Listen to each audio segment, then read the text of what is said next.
अभी कुछ दिन पहले की बात है, मुझसे किसी ने प्रश्न किया, लिखकर भेजा मुझे कि क्या संतों से और गुरुजनों से प्रेम नहीं हो सकता। प्रश्न में ही किसी अन्यथा भाव की दुर्गंध आती है।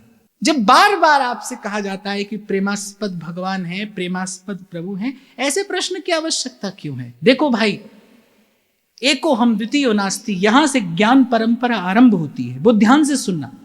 एको हम द्वितीयो नास्ति, भगवान कह रहे एक ही हूं मैं और दूसरा कोई नहीं है। एकम सद्विप्रा बहुधा वदंती, गुरु और ईश्वर यदि दो हों तो हमारी सारी ज्ञान परंपरा पर प्रश्न चिन्ह खड़ा हो जाता है। वेदों के ज्ञान पर प्रश्न चिन्ह लग जाए यदि गुरु और ईश्वर दो हों। गुरु का अर्थ ज्ञान, जिसके प्रकाश में आप और मैं उसका दर्शन करते हैं। मैं आपको छोटा सा उदाहरण देता हूं, आपको समझने में सहायक होगा। एक व्यक्ति वृंदावन आया है और वो राधा वल्लभ लाल के सन्मुख खड़ा है। वो कुछ नहीं जानता, वो मंदिर जाता है, दर्शन करता है, उसके मन में श्रद्धा आदर अवश्य है। वो गया है और प्रणाम करेगा और प्रसाद लेकर आ जाएगा। और उसके निकट में एक व्यक्ति खड़ा है जिसके पास आचार्य का दिया हुआ ज्ञान है, जिसके पास गुरु का दिया हुआ ज्ञान है। उस ज्ञान के प्रकाश में राधा वल्लभ लाल का दर्शन कर रहा है। उसके मन की स्थिति कैसी होगी? उसके मन में कैसे सुंदर सुंदर भावों का उद्रेक हो रहा होगा। वो शायद दर्शन कर रहा है, रूप बेली प्यारी बनी, प्रीतम प्रेम तमा, दो मन मिल एक भय, श्री राधा वल्लभ लाल। देखो भाई, दीपक का आदर क्या है? मैं आपसे पूछूं, दीपक का आदर क्या है? दीपक का आदर दूसरा दीपक जलाकर उसकी आरती करने में नहीं है। दीपक का आदर है उसके प्रकाश में किसी सदग्रंथ का पाठ कर लिया जाए। यह उसके प्रकाश का आदर है। गुरु का आदर क्या है? कि गुरु से जो भजन भाव मिला उसका जीवन में सम्यक प्रकार से अनुष्ठान करके, भगवत साक्षात्कार करके इस जीवन को कृतार्थ कर लिया जाए। यही गुरु का वास्तविक आदर है।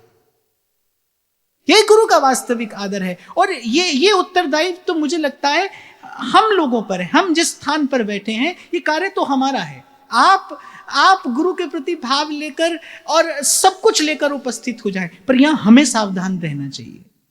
हम सावधान रहें। गुरु का अर्थ ज्ञान है बाप। कबीर ये बात डंके की चोट पर कहता है, गुरु को मानुष जानते, ते नर कहिए अंध। गांठ बांध कर रखिए ये बात। प्रेमास्पद केवल भगवान है, केवल भगवान। जीव के प्रेम के पात्र केवल प्रभु हैं। श्रद्धा, आदर, सत्कार। और जब बात गुरु की आए ना, तो गुरु को और ईश्वर को दो समझने वाला तो वैसे ही भूल में है, वो तो वैसे ही भ्रम में है। और गुरु का वास्तविक आदर यही है भाई। गुरु का वास्तविक आदर यही है कि गुरु से जो ज्ञान मिला है, गुरु से जो मार्ग मिला, गुरु से जो विचार मिला, उसको ज्यों का त्यों जीवन में उतार कर और इस जीवन को कृतार्थ कर लिया जाए। कभी ना भूलिए कि ये सिमटी हुई एक बात मैं आपको यहां से निवेदन कर रहा हूं। कभी ना भूलिए, विश्राम कब मिलेगा? जब प्रेम प्राप्त होगा। और प्रेम के लिए प्रेमास्पद की आवश्यकता है, और प्रेमास्पद प्रभु के अतिरिक्त कोई नहीं है। इसीलिए उन्हीं की ओर देखना है, उन्हीं की ओर देखते हुए चलना है। और यही बात सब संत, सब सयाने एक स्वर से कह रहे हैं, बार बार कह रहे हैं, राधा वल्लभ लाल से परम रसिक सिरमौर। और फिर आपका मेरा तो सौभाग्य देखिए कि आपको मुझे ऐसा प्रेमास्पद मिला।